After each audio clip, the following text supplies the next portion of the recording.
father of the detective story, the Tomahawk Man, Edgar A. Perry, all names that the literary legend Edgar Allan Poe has been known by, and whose story is just as strange as his creations. He was born January 19th, 1809 in Baltimore, Maryland.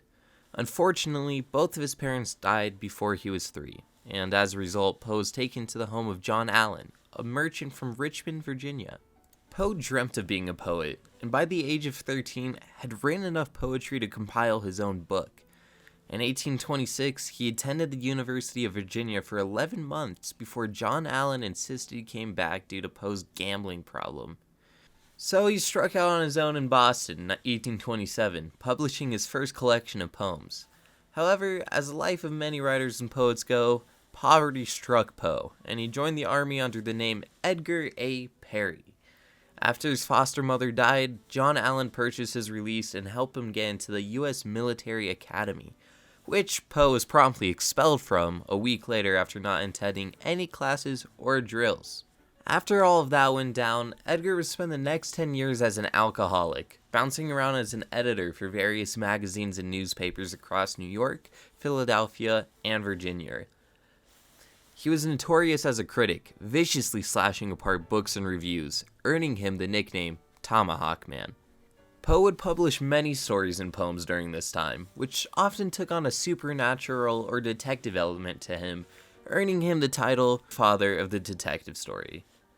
His most famous poem, The Raven, was published in the New York Mirror, January 29th, 1845, and raised Poe to celebrity status. It's a spooky American classic. Just listen to some of these lines.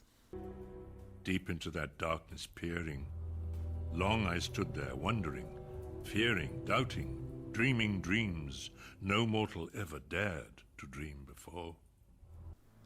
Afterwards, Poe rode the wave, publishing most of his short stories as the editor of the Broadway Journal.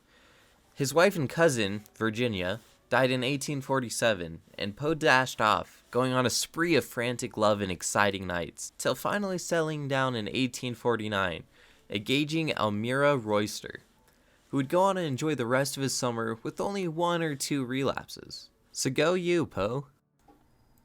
After the summer, late that September, Poe would leave Richmond for Baltimore, where he would unfortunately die. Although the cause of death had been widely debated and theorized for a long time, theories ranged from alcohol poisoning to even murder, but the true reason was just most likely rabies.